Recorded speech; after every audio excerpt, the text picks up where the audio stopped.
بر اور بحر کے فساد سے کیوں تعبیر کیا تھا؟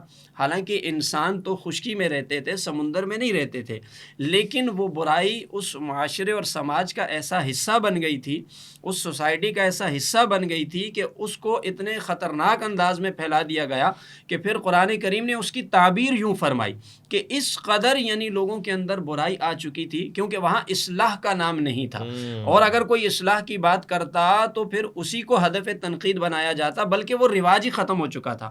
تو اگر ہم یہ کہیں کہ بھئی معاشرے سے امر بالمعروف نہی عن المنکر کو نکال دو، تو پھر اس کا نقصان یہ ہوتا ہے کہ وہاں برائی مزاج کا حصہ بنتی ہے، اور آہستہ آہستہ مکمل طور پر وہ نظام مفلوج ہو جاتا ہے، سوچنے سمجھنے کی وہ صلاحیت ختم ہو جاتی ہے، حیا کے وہ جو پیمانے ہیں وہ بالکل ختم ہو جاتے ہیں، اور پھر جو جی میں آتا انسان کرتا ہے، اور جس کی زندہ مثال آپ یورپ کے اندر دیکھ رہے ہیں۔ بالکل صحیح۔ دیکھیں وہ اہل کتاب ہیں، وہ کسی نبی کو بھی مانتے ہیں، لیکن اس معاشرے کے اندر جب آزادانہ سوچ رائج ہوئی تو اس کا آپ دیکھیں کہ نتیجہ یہ نکلا کہ وہ خود اپنے انبیاء کی بھی توہین کرنے لگے، کیونکہ بھائی جب اتنے آزاد ہو گئے پھر اپنی مقدس کتابوں کی بھی توہین کرنے لگے، معاذ اللہ پھر وہ رب ذوالجلال کی الوہیت کی بھی توہین کرنے لگے۔ اس لیے اسلام نے صحیح نظام زندگی کو برقرار رکھنے کے لیے یہ حکم دیا کہ قرآن کریم کی بیشتر آیات ہیں، مثلا سورہ آل عمران کی آیت نمبر 104 بالکل واضح ہے، آیت نمبر 110 جو کہ اس امت کی خصوصیت ہے بالکل واضح ہے، آیت نمبر 104 میں فرمایا وَلْتَكُمْ مِنْكُمْ أُمَّةٌ يَدْعُونَ إِلَى الْخَيْرِ، فرمایا چاہیے کہ تم میں سے ایک گروہ ایسا ہو کہ جس کا کام یہ ہو یأمرون بالمعروف وینہون عن المنکر، اور نتیجہ آگے یہ بیان کیا وَأُولَئِكَ هُمُ الْمُفْلِحُونَ، کامیاب اور فلاح پانے والی اقوام اور افراد وہی ہوتے ہیں جو اپنے مزاج میں یہ بات رکھتے ہیں کہ ہمیں معاشرے سے برائی کو ختم کرنا ہے، اس کی تبلیغ، اس کا سلسلہ قائم رکھنا ہے، برائی سے روکنا ہے۔ اچھا پھر یہ اس امت کی خصوصیات میں سے ہے جو آیت نمبر 110 میں سورہ آل عمران میں فرمایا، یہ اس امت کی خصوصیات میں سے ہے، کیونکہ یہ کام تو انبیاء کا تھا، جب تک انبیاء علیہ السلام آتے رہے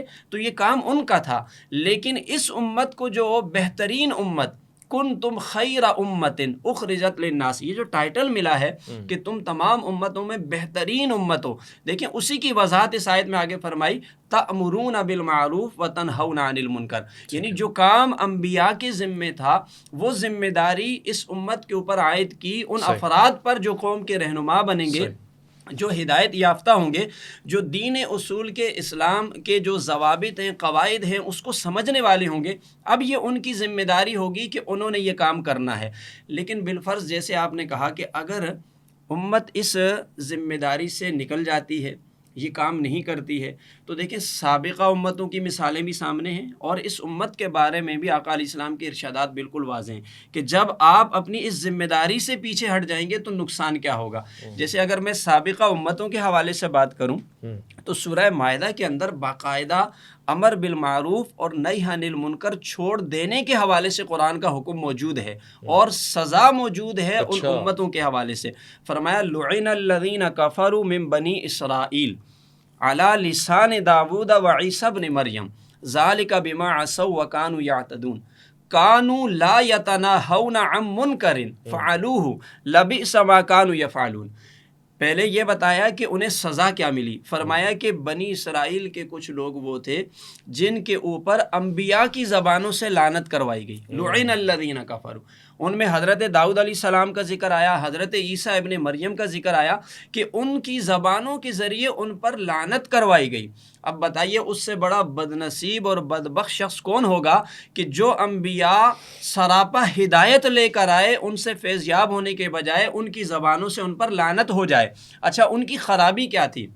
فرمایا کانوا لا یتناہون عن منکر، وہ یہی کام نہیں کرتے تھے کہ جو لوگ برائی کرتے تھے اس سے منع ہی نہیں کرتے تھے، وہ اس سے روکتے ہی نہیں تھے، انہوں نے جو کام چھوڑ دیا تھا وہ امر بالمعروف اور نہی عن المنکر تھا۔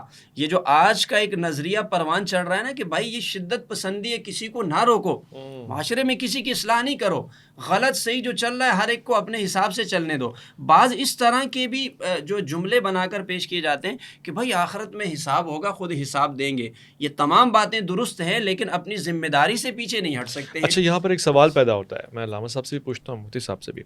مثال کے طور پہ جو لوگ اس طرح کی رائے رکھتے ہیں کہ بھئی اپنا کرو اور یہ حالات ایسے نہیں ہیں کہ آپ کسی کے امر بالمعروف کی طرف جاؤ، وہ مثال بے شمار بنا کے پریزنٹ بھی کرتے ہیں. مثلاً حضرت ہارون علیہ السلام کا واقعہ کہ بھئی موسیٰ علیہ السلام اگر نگاہوں سے اوجھل ہیں، طور پر ہیں، تو ایسے عالم میں ہارون علیہ السلام نے سب پہ مسلط نہیں کر دیا اپنا حکم. بچھڑے کی پوجا بھی ہوتی رہی، سب کچھ ہوتا رہا. تو یہ مثال کتنی فٹ بیٹھتی ہے، اس کو ذرا روشن بیان کر دیں. اس حوالے سے یہ جو ابہام ہے نا مسلمانوں کے درمیان جس کو رائج کیا گیا، پہلی بات تو یہ طے کر لینی چاہیے. میں اپنے مکتب کی بات کروں، میرے مکتب کا نظریہ بالکل واضح ہے، اور وہ یہ ہے کہ میرے مکتب میں یہ بات اٹل ہے کہ معصوم کا مقایسہ کسی غیر معصوم کے ساتھ اصلاً ہو نہیں سکتا. اچھا، ٹھیک. یہ اہل البیت علیہ السلام کا بنیادی اور کلیدی نظریہ ہے. ہم کسی بھی معصوم کو غیر معصوم کے ساتھ مقایسہ نہیں کرتے. اب یہاں پر جو یہ مغالطہ پیدا کر رہے ہیں کہ وہ تو جانشین جناب موسیٰ علیہ السلام ہے، وہ معصوم ہے. آنے والے دور میں وہ اس وقت تو نائب جناب موسیٰ تھے اور بعد میں نبوت کے درجے پر جو ہے وہ فائز ہوئے. تو گویا ان کے سامنے تو چیزیں بالکل روشن تھیں. انہوں نے اپنا وظیفہ جو اس وقت معین کیا اپنی ذات کے لیے، وہ یہی تھا کہ اگر میں اس وقت چھیڑوں گا تو نتیجہ چونکہ وہ سامنے تھا کہ قوم جو ہے، جیسے کہ جناب ہارون جب جناب موسیٰ واپس آتے ہیں اور جناب ہارون سے تھوڑی سی تلخی لہجے میں جو جب ناراض ہوئے، تو جناب ہارون نے اپنی صفائی میں یہ جملہ کہا کہ میں اس لیے خاموش تھا کہ اگر میں اس وقت کود پڑتا تو وہ معاشرہ تتر بتر ہو جاتا، فساد کا موجب ہو جاتا. میں اس لیے خاموش تھا کہ یہ جو برائی اس وقت ہو رہی تھی اس کو تو بعد میں ہینڈل کیا جا سکتا ہے، بعد میں اس کو ہم دیکھ سکتے تھے، بعد میں کر سکتے تھے. لیکن اس وقت اگر میں نے کوئی سخت اقدام کرتا تو دیکھیں فساد جو ہے نا، فساد اس سے بہت زیادہ روکا گیا ہے. اور یہی الجھن تھی جناب ہارون کے سامنے کہ اگر میں اس وقت جو ہے کوئی اقدام کرتا ہوں تو وہ مفسد جو ہے فساد پیدا ہو جائے گا اور پھر معاملات جو ہیں وہ ہاتھ سے شاید نکل جائیں گے. اس وجہ سے آپ نے اپنا وظیفہ خاموشی کو قرار دیا اور آپ اس وقت خاموش رہے، اور بعد میں پھر جناب موسیٰ اور جناب ہارون نے مل کر اس کو جو ہے وہ صحیح کیا اور معاشرہ واپس آیا. وہ جو دوڑے چلے جا رہے تھے بچڑا کی پوجا کرنے کے حوالے سے، وہ پھر واپس بھی تو آئے ہیں. اس پہلو کو بھی مد نظر رکھنا چاہیے. عذاب بھی آیا نا ان کے اوپر سخت. ظاہر ہے وہ تو جب جو نافرمان ہیں جن کے دلوں پہ مہریں لگ چکی ہیں، ظاہر ہے وہ تو پھر عذاب الہی کے مستحق ہیں نا، ان کے ساتھ تو کوئی رعایت نہیں ہے. تو بہرحال اب آئیں اصل اس کی جانب کہ ہمیں کیا ضرورت ہے. میں نے اسی لیے کہا تھا کہ ہر انسان کا یہ میرے مکتب فکر کے اعتبار سے میں جملہ کہوں کہ ہمارے ہاں مذہب اہل بیت علیہ السلام میں دین کے 2 ستون ہیں. پوری دین کی بلڈنگ 2 ستونوں پر ٹکی ہوئی ہے، رکی ہوئی ہے. ایک کا نام ہے اصول دین اور دوسرے کا نام ہے فروع دین. اصول اور فروع کے 2 ستون پہ پوری اسلام کی بلڈنگ ٹکی ہوئی ہے. اصول دین یعنی عقیدہ، فروع دین یعنی اعمال. اب امر بالمعروف ہمارے یہاں فروع دین میں سے ہے.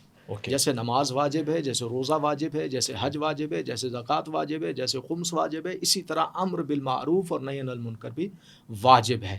تو جب یہ واجب ہے تو میرے مکتبہ فکر میں تو یہ بات بالکل واضح ہے کہ میرے مکتبہ فکر کا یعنی ضعیف سے ضعیف انسان بھی یہ نہیں کہہ سکتا کہ نہیں جی ہمیں کیا ضرورت پڑی ہے کہ ہم یہ کام کریں. نہیں، یہ صدقہ ہے کربلا کا، یہ صدقہ ہے ان ذوات مقدسہ کا جنہوں نے اپنے خون سے اسلام کی آبیاری کی.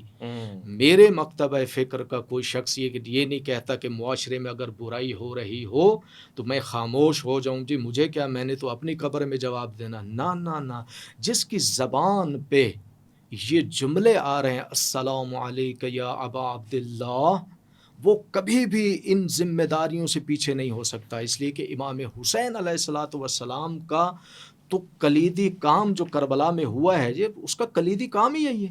آپ جب مدینہ سے رخصت ہو رہے ہیں تو آپ نے وہ جملے جناب محمد حنفیہ کے سامنے جو دہرائیں، اور یہ جملے موجود ہیں تاریخ میں. میرے مولا فرماتے ہیں کہ برادر عزیز، میرا یہ خروج جو ہے وہ نہ تو ظلم کے لیے ہے نہ اقتدار کے لیے ہے، نہ فتنہ و فساد کے لیے ہے، نہ کسی اور وجہ سے ہے، نہ ظلم کے لیے.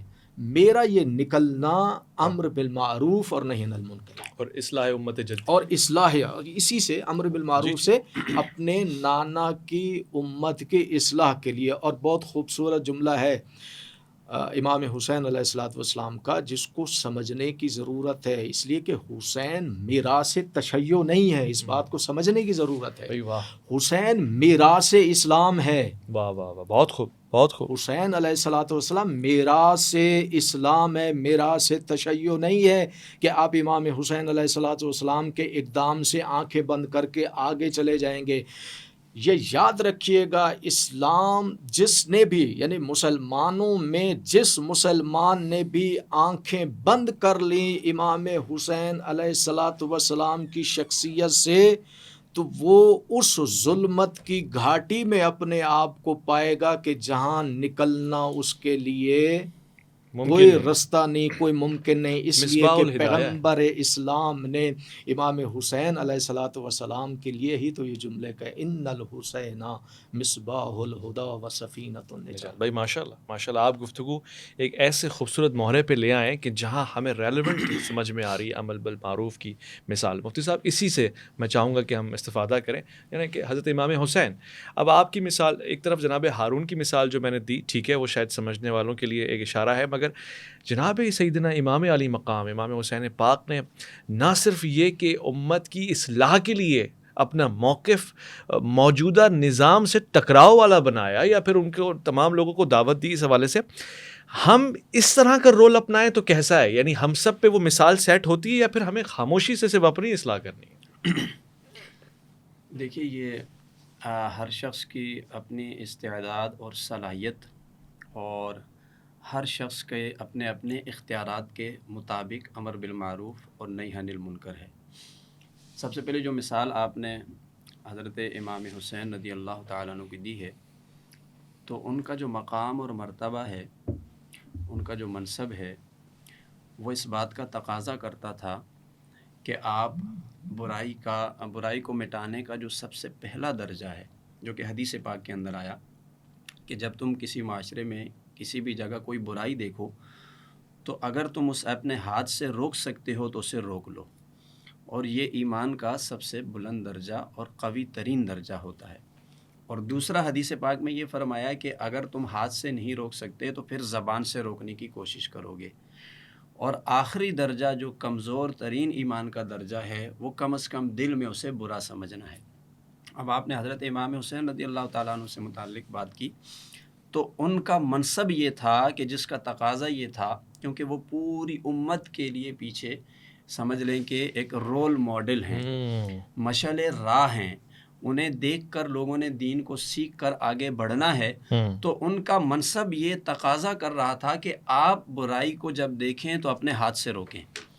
وہ ایمان کے اعلیٰ ترین درجے پر فائز ہیں، اس لیے آپ نے سب سے پہلے والا اسٹیپ لیا. لیکن میں نے کہا نا کہ یہ ہر ایک کی اپنی اپنی استعداد اور صلاحیت اور منصب ہے، ہر کسی کے بس کی بات ہر کسی کے بس کی بات نہیں ہے. لیکن یہ ایمان کا افضل درجہ ضرور ہے، اس لیے کہ نبی علیہ السلام نے یہ بھی فرمایا کہ افضل جہاد ظالم شخص کے سامنے حق بات کہنا ہے. ظالم حکمران کے سامنے حق بات کہنے کو پیارے آقا علیہ السلام نے سب سے افضل جہاد قرار دیا. تو حضرت امام حسین رضی اللہ تعالیٰ عنہ نے جہاد میں بھی جو افضل ترین مقام ہے نا، اس کو پایا، اس کو حاصل کیا، اور ایک ظالم شخص سے آپ ٹکرائے اور اس کے سامنے آپ کھڑے ہوئے اور کلمہ حق ادا کیا. لیکن اب جب بقیہ افراد کی ہم بات کریں گے تو ہر ایک کو یہ دیکھنا ہوگا کہ اس کے پاس کتنی صلاحیت ہے. مثال کے طور پر ایک شخص حاکم وقت ہے، اس کے پاس فورس ہے، اختیارات ہیں، طاقت ہے، تو اس کے لیے تو یہ حدیث پاک کا مقتضا یہی بنے گا کہ وہ پہلے اسٹیپ پر رہے، یعنی برائی کو وہ ہاتھ سے روکے، اس لیے کہ اس کے پاس اختیارات ہیں، اس کے پاس فورس موجود ہے، سب کچھ ہے.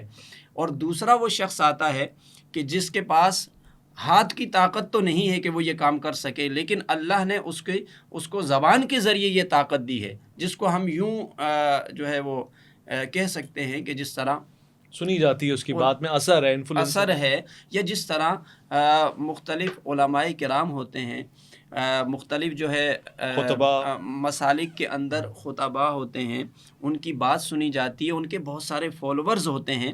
اب ایسے لوگوں کے پاس اپنی زبان کی طاقت موجود ہے، لیکن اگر کوئی چشم پوشی کرے گا، مداہنت سے کام لے گا اور کوئی شخص حق بات نہیں کہے گا تو یہ ظلم ہوگا پھر. اس لیے کہ نبی علیہ السلام نے یہ بھی فرمایا کہ جو شخص ظلم ہوتا ہوا دیکھے اور اس کو پتہ ہے حق بات یہ ہے اور وہ پھر بھی نہ کہے، تو فرمایا وہ گونگے شیطان کی مثل ہے. تو سخت ترین وعید آئی ہے. جس کے پاس دوسرا منصب ہے اس کو وہی اختیار کرنا چاہیے. اور پھر تیسرا سب سے آخری درجہ یہ آ جاتا ہے کہ اگر آپ کے پاس وہ مقام اور مرتبہ نہیں ہے کہ زبان سے بھی کر سکیں تو دل میں برا سمجھیں. لیکن میں اس کو ایک اور بحث کی طرف لے جاتا ہوں. یہ تو ہے اوور آل، ٹھیک ہے، سب کے لیے یہ حکم تھا، لیکن امر بالمعروف اور نہی عن المنکر کے حوالے سے کچھ اور بھی اس کی مزید پہلو بنتے ہیں. مثال کے طور پر یہ ہے تو فرض کفایہ، لیکن یہ کبھی کبھی فرض عین بھی ہو جاتا ہے. مثال کے طور پر ایک علاقہ، ایک قوم ایسی ہے جس میں ایک ہی عالم شخص موجود ہے اور وہ عالم اپنی قوم کے اندر، لوگوں کے اندر غلط باتیں، برائیاں دیکھتا ہے، تو اس کے لیے فرض عین ہے، کیونکہ اس کے علاوہ وہاں کوئی بتانے والا نہیں. اس کے لیے فرض عین ہو جاتا ہے کہ وہ اپنی اس قوم کی رہنمائی کرے، وہ اس کو جو ہے حق بات بتائے اور برائی سے روکے. اسی طرح اگر اس مثال کو تھوڑا سا آپ اور نیچے لے جاتے ہیں تو مثال کے طور پر ایک شخص گھر کا سرپرست ہے، کیونکہ برائی کو ختم کرنے کے بھی درجات ہیں. ایک شخص اپنے گھر کا سرپرست ہے، وہ اپنے ماتحت بچوں میں، بیوی میں، اپنے خاندان کے افراد میں یہ دیکھتا ہے کہ کوئی برا کام کر رہا ہے، تو یہ اس کے لیے واجب ہے اور یہ اس کے اختیارات میں ہے، کیونکہ وہ اپنے ہاتھ سے اس کو روک سکتا ہے. تو کوئی یہ نہ سمجھے نا کہ بھائی یہ تو حاکم وقت کا کام ہے، بلکہ یہ اختیارات کو دیکھا جائے گا. جس طرح نبی علیہ السلام کا فرمان ہے نا، کلکم راعٍ کلکم مسئول، ان میں سے ہر شخص جو ہے وہ رہنما بھی ہے اور ہر شخص جواب دہ بھی ہے.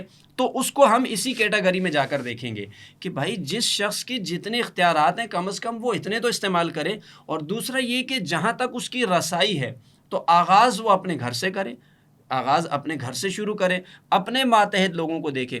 ایک چھوٹی فیملی ہے، ایک گھر کا سرپرست یہ چیزیں دیکھے گا.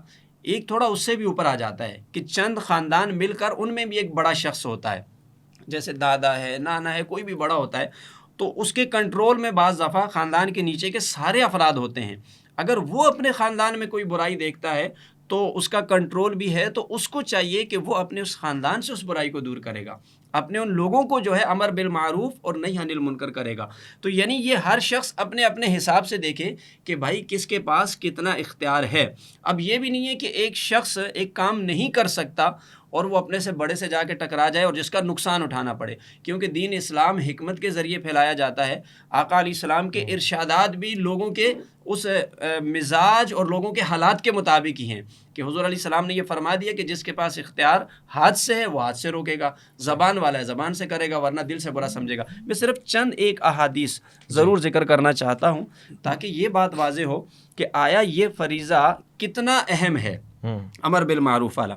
دیکھیں ایک حدیث پاک جو کہ امام ترمذی نے روایت فرماتے ہیں کہ نبی علیہ السلام کا ارشاد ہے کہ آپ نے قسم اٹھا کر یہ ارشاد فرمایا کہ اس ذات کی قسم ہے جس کے قبضہ قدرت میں میری جان ہے. فرمایا اگر تم نیکی کا حکم دیتے رہے اور برائی سے روکتے رہے تو پھر تو ٹھیک ہے، تم کامیاب ہو. لیکن فرمایا اگر تم اس کام کو پسے پشت ڈال دو گے تو پھر قریب ہے کہ اللہ تم پر عذاب نازل کرے گا. اور فرمایا کہ تم اللہ سے دعا کرو گے، تمہاری دعا قبول نہیں ہوگی. یعنی اس کام کو چھوڑنے کا نقصان یہ ہے کہ عذاب الہی کے مستحق ہو جائیں گے سب کے سب لوگ. جس طرح کہ نبی علیہ السلام کا یہ ارشاد پاک بھی موجود ہے. حضور فرماتے ہیں کہ اللہ نے جبرائیل امین سے فرمایا کہ فلاں بستی کو اٹھاؤ اور اس کو پلٹ دو، یعنی اس پر عذاب آ جائے. تو جبرائیل امین نے عرض کی کہ مولا اس کے اندر ایک ایسا شخص بھی بیٹھا ہوا ہے جو کہ تیرا فرما بردار بندہ ہے. بعض روایات میں اس طرح کے الفاظ آئے کہ پلک جھپکنے کے لمحے کے برابر بھی اس نے کوئی نافرمانی نہیں کی ہے.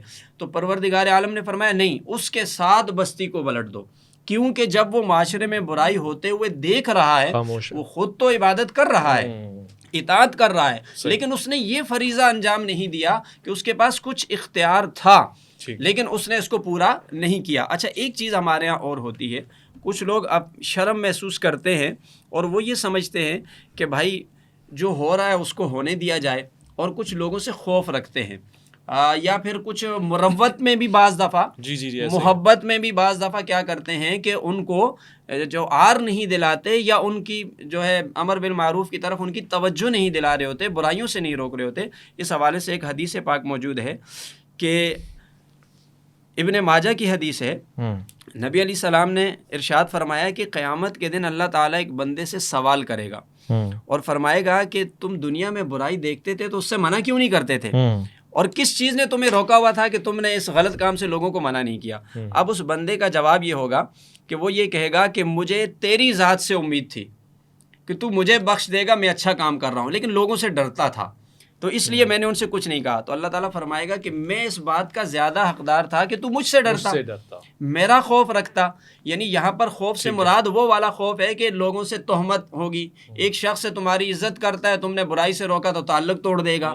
یہ میں اس مزاج کی بات کر رہا ہوں کہ جب آپ اس خوف سے کہ تعلق خراب نہ ہو جائے اور میرا جو ان کی آگے ایک نظر میں مقام بنا ہے وہ خراب نہ ہو جائے، میری عزت خراب نہ ہو جائے، اس وجہ سے بھی لوگ کسی کو برائی سے نہیں منع کرتے، جبکہ دین اسلام یہ بتاتا ہے، آقا علیہ السلام کے ارشادات یہ بتاتے ہیں کہ اگر ایسی صورتحال کی وجہ سے بھی تم کسی کو برائی سے نہیں روکو گے تو اللہ تعالیٰ قیامت میں یہ فرمائے گا کہ تمہیں اس کا خوف تھا، اپنی عزت اس کے سامنے بنانے کا خوف تھا، میرا خوف کیوں نہیں تھا؟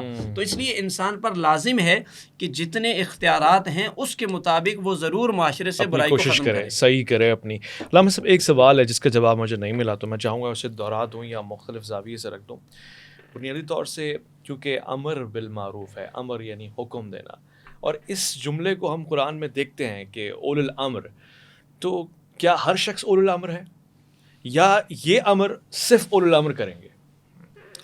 دیکھیں ہمارے ہاں چونکہ جیسے مکتب فکر، مختلف مکاتب فکر کے اندر اول الامر کی جو وضاحتیں ہیں وہ سوائے اہل تشیع مکتب فکر کے باقی تمام مکاتب فکر میں مساوی ہیں، ایک جیسے ہیں، تھوڑا سا فرق ہوگا، لیکن ہمارے ہاں اس کا بالکل ہی زاویہ دوسرا پیش کرتے ہیں۔ ہم کہتے ہیں کہ اول الامر سے مراد وہ شخص ہے جسے پروردگار عالم معین کر رہا ہے، اوکے، جس کی اطاعت کا پروردگار عالم حکم دے رہا ہے، جیسے کہ قرآن کی آیت کے اندر واضح ہے کہ اطاعت کرو اللہ کی، اطاعت کرو اللہ کے رسول کی اور صاحبان امر کی۔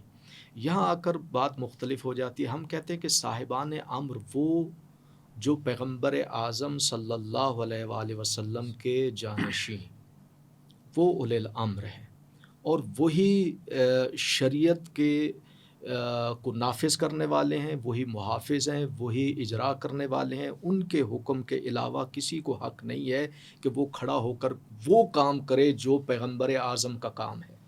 عام انسان کو، عام مسلمان کو یہی تو سبب ہے۔ اب اس چھوٹے سے فلسفے کو کیوں نہیں انسان سمجھ سکتا کہ مدینہ میں سارے مسلمان خاموشی کی چادر اوڑھ کے بیٹھے ہوئے تھے، اور جس کی رگوں میں خون رسول تھا وہ مضطرب تھا کہ میں اپنے نانا کی محنت کو رائے گاں کیسے ہونے دوں، اور امام حسین علیہ الصلوۃ والسلام نے، اور یہاں بڑا خوبصورت جملہ میں کوٹ کروں گا حضرت علامہ مودودی رحمۃ اللہ علیہ کی، ابو ان کا ایک العلا جملہ ہے مودودی، جی، اچھا، انہوں نے ایک جملہ بڑا خوبصورت کہا، یہ اسے مت کہا کہ پوچھو۔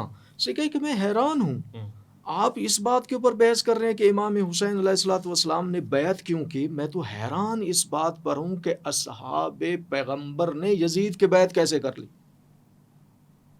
میں اس بات پہ حیران ہوں۔ جناب امیر علیہ الصلوۃ والسلام نے کہ دو دعوے ہیں، ایک دعویٰ پیغمبر اعظم کی زندگی میں ہے اور ایک دعویٰ پیغمبر اعظم کی زندگی کے بعد ہے، اور یہ دعوے زیب دیتے ہیں علی ابن ابی طالب کو کہ جو تربیت یافتہ گود مصطفیٰ ہے۔ سبحان اللہ، سبحان اللہ۔ ایک دعویٰ جو زندگی میں ہے وہ یہی ہے کہ انا عبد من عبید محمد، کیا لطیف، اور دوسرا دعویٰ جو حیات پیغمبر کے بعد ہے وہ دعویٰ یہ ہے سلونی سلونی قبل ان تفقدونی، پوچھو ابو طالب کے بیٹے سے اس سے پہلے کہ تم علی کو گم کر بیٹھو. یہ 2 دعوے ہیں اور اس کے علاوہ کائنات عالم میں کوئی ایسا نہیں. کیوں یہ دعوے کس بنیاد پہ ہیں؟ اسی بنیاد پہ ہیں کہ رسول اللہ کی آغوش میں آنکھ کھولی، پہلی غذا رسول کی زبان لی، اور تربیت اس انداز سے رسول اعظم کے ہاں آپ نے پائی ہے کہ خود فکرہ ہے میرے مولا کا کہ میں اپنے محبوب کے پیچھے، اپنے رسول کے پیچھے ایسے رہا جیسے اونٹنی کا بچہ. پیارا جملہ. صاحب آپ کی طرف آتا ہوں اور یہ ٹیکنیکل سوال پوچھنے لگا ہوں. مدینہ منورہ میں رسول اللہ صلی اللہ علیہ وآلہ وسلم کی اسٹریٹجی عمل بالمعروف کو لے کے اور ہے، مکے میں اور ہے. یعنی مکے میں اصحاب کو یہ حکم نہیں ہے مکی دور میں کہ بھئی امر بالمعروف کریں یا اس طرح سے کریں، بلکہ وہاں پہ تو اعلان قبولیت اسلام کو بھی حضرت ابوذر کو روک دیا گیا کہ آپ نے نہیں کرنا ہے. مدینہ میں اور ہے، تو کیا امر بالمعروف فیسز ٹائم، ایرا، زمانے، حالات کے پیش نظر چلتا ہے؟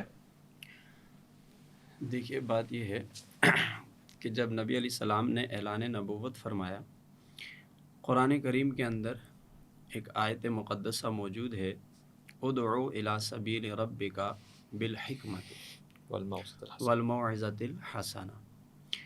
تو سب سے پہلے ہم حکمت کا لفظ لے لیتے ہیں کہ دین اسلام کی جو تبلیغ ہے وہ بھی حکمت پر مبنی ہے. اور یہ جو آپ نے کہا کہ جو ٹائم پیریڈ تھا بیت اللہ شریف میں، مکہ مکرمہ میں، یہاں کچھ الگ مزاج اور احکام تھے اور مدینے میں الگ تھے، تو یہ حکمتوں پر مبنی ہی تھا. یہی تو دین اسلام کی حکمتیں ہیں. اس لیے کہ جب آغاز ہوا تو بالکل لوگوں کے اندر ایک نیا دین آیا. وہ آباء و اجداد سے جو چیزیں لے کر چل رہے تھے یہ یکسر ان کے مزاج کے خلاف بات تھی.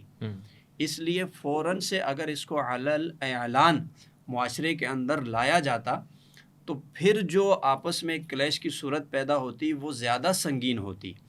اس لیے دین اسلام کی حکمتیں یہ تھی کہ اس کو آہستہ آہستہ لوگوں میں رائج کیا جائے گا اور حالات کے مطابق اور مزاج کے مطابق. اس لیے سب سے پہلے جو آغاز ہوا جو کہ قرآن کا حکم ہے کہ پروردگار عالم نے فرمایا کہ سب سے پہلے آپ اپنے گھر والوں کو اس دین کی تبلیغ فرمائیں. سب سے پہلے اپنے جو قبیلے والے ہیں ان تک پیغام حق پہنچائیں. یعنی ان میں سے کچھ افراد آپ کے ساتھ ہو جائیں گے تو یہ ایک چھوٹی سی جماعت تیار ہوگی. پھر اس کے بعد آہستہ آہستہ جیسے 3 سال کا عرصہ گزرا تو حکم دیا کہ اب علل اعلان کریں. لیکن ابھی تک دفاع کرنے کا حکم نہیں آیا تھا کہ آپ دفاع بھی کریں گے. یعنی دفاع سے مراد ہے کہ اگر کوئی آپ سے لڑتا ہے تو آپ اس سے جنگ کریں گے. یہ سارا حکمتوں پر مبنی تھا تاکہ لوگوں کے ذہن میں یہ بات راسخ ہو جائے کہ یہ دین زور، زبردستی، تلوار یا کنبے قبیلے کی طاقت اور اس کے ذریعے سے لوگوں پر مسلط کر کے اس کو نافذ نہیں کیا، بلکہ اس کی تعلیمات کو لوگوں کے سامنے رکھا جائے. اور جب وہ دیکھیں کہ کتنی نفیس اور عمدہ تعلیمات ہیں تو ایک فطرت سلیمہ رکھنے والا شخص ان کو خود قبول کرے. اچھا، دوسرا یہ ہے کہ ایسا نہیں ہے کہ مکہ کے اندر اس کو بالکل ہی سیپریٹ کر دیا گیا. یہ تو آغاز میں تھا، بالکل ابتدائی دور میں تھا. پھر اس کے بعد تو آہستہ آہستہ اس کی تبلیغ کا سلسلہ بڑھتا چلا گیا. کہیں اصحاب رسول کا نام بھی آتا ہے، انہوں نے بھی نبی علیہ السلام کے ساتھ پیغام حق کو آگے پہنچانے میں باقاعدہ قدم بقدم کھڑے رہے. جس طرح کہ حضرت ابوبکر صدیق رضی اللہ تعالیٰ عنہ کا نام ہے کہ آپ نے کئی لوگوں کی جب ذہن سازی کی اور دین حق ان کی طرف جب پہنچانے کے لیے کوشش کی تو آپ کی محنت سے بھی کئی لوگ مسلمان ہوئے، جن میں خود حضرت عثمان غنی رضی اللہ تعالیٰ عنہ کا نام آتا ہے کہ آپ نے ان تک پیغام پہنچایا، قائل کیا. تو اس طرح اور بھی اصحاب رسول تھے. اچھا، پھر دیکھیں مکہ ہی سے کچھ لوگ مدینے سے آئے جنہوں نے آ کر نبی علیہ السلام کی بیعت کی. تو نبی علیہ السلام نے وہاں سے کچھ لوگوں کو اپنا نمائندہ بنا کر مدینے کی طرف بھی جو ہے وہ بھیج دیا. حضرت مصعب بن عمیر کا نام آتا ہے اور اصحاب رسول کا نام آتا ہے. تو انہیں بھی یہ کہا کہ آپ وہاں پر تبلیغ کریں اور دین حق کا پیغام پہنچائیں. لیکن جب حالات بہت ہی تنگ ہو گئے مکہ المکرمہ میں، اور آپ دیکھیں کہ وہاں پہلے ایک ہجرت ہوئی، ہجرت حبشہ، پھر اس کے بعد دوسری ہجرت کا پیغام آ گیا. چونکہ وہاں پر مسلمانوں کا کوئی مستقل اپنا ایک کوئی ریاست کے طور پر وجود نہیں تھا، کوئی اپنا ایک ادارہ، کوئی افرادی قوت کے اعتبار سے مستقل اس طرح کا وجود نہیں تھا کہ جس کو قائم کر کے باقاعدہ اپنی پاور کو بھی ظاہر کیا جائے. اس لیے حکم ہوا کہ آپ اس علاقے کی طرف منتقل ہو جائیں جہاں لوگ آپ کے لیے آنکھیں بچھائے بیٹھے ہیں اور آپ کو خوش آمدید کہہ رہے ہیں, یعنی مدینے کے لوگ. تو اس لیے نبی علیہ السلام وہاں سے ہجرت کر کے وہاں چلے گئے. اچھا, وہاں مزاج کیوں بدلا؟ اس لیے کہ دین اسلام کے غلبے کا دور شروع ہوا, کیونکہ وہاں کے جو مقامی افراد انصار صحابہ کہلاتے ہیں, جنہوں نے مسلمانوں کو خوش آمدید کہا, مدد کی. تو ان کے بارے میں نبی علیہ السلام کا فرمان بھی ہے کہ انصار صحابہ سے محبت رکھنا ایمان کی علامت ہے. حضور نے محبت کا درس دیا ان سے, کیونکہ انہوں نے سب سے پہلے مسلمانوں کو ویلکم کیا اور یہاں تک ان کے ساتھ کھڑے ہوئے کہ اپنی جائیدادیں بھی ان کے لیے تقسیم کر دی, اپنی ہر چیز میں ان کو اپنے ساتھ شامل فرما لیا. اب چونکہ جب مدینے پہنچے تو مزاج کیوں بدلا اور طریقہ کار کیوں بدلا؟ کیونکہ اب وہاں پر ایک باقاعدہ مسلم ریاست جسے آپ کہہ سکتے ہیں, اس کا ایک قیام جو ہے سمجھ لیں وہ وجود میں آ گیا, اور وہاں پر مسلمانوں کی اپنی ایک پاور بننے لگی, افرادی قوت بننے لگی. اچھا, پھر وہاں سے باقاعدہ آپ دیکھیں کہ جب کفار نے پیچھا کرتے ہوئے جب مسلمانوں کو وہاں بھی تنگ کیا, اور جب پہلی جنگ ہوئی تو اس جنگ میں آپ دیکھیں کہ مسلمانوں کو اللہ نے فتح عطا فرمائی, اور یہ فتح ہی وہ تھی کہ جس نے بالکل نقشہ ہی بدل دیا. پھر دیگر جو قبائل, دیگر علاقے کے لوگ تھے, دیگر مذاہب کے یہود و نصارہ جو تھے, وہ سب بھی آپ سے معاہدے کرنے پر مجبور ہو گئے. ان سب نے بھی دیکھا کہ بھائی مسلمانوں نے اپنی قوت کو منوا لیا. لیکن یہ سب کچھ جو تھا نا, یہ دینی حکمتوں کے تحت تھا کہ جس طرح کے حالات بنتے چلے جا رہے تھے, پھر جس طرح کے مزاج کے لوگ ملتے چلے جا رہے تھے, پھر جس طرح افرادی قوت بڑھتی چلی جا رہی تھی اور حالات سازگار ہو رہے تھے, اس کے مطابق وہ طریقہ کار بھی بدلتا گیا. تو اس کو ہم یہ کہہ سکتے ہیں کہ یہ دین کی حکمت عملی کے تحت ہو رہا تھا کہ جس طریقے کے حالات ہیں اس کے مطابق دین کو پھیلایا جائے, کام کیا جائے. ٹھیک ہے, ایک خوبصورت سی گفتگو ہمارے سامنے آئی ہے, ایک مختصر سا وقفہ ہم لیتے ہیں, اور جب لوٹ کر آئیں گے تو مزید سنجیدہ سوالات کو سامنے رکھیں گے تاکہ امر بالمعروف کو اور نہیں عن المنکر کو سمجھ سکیں.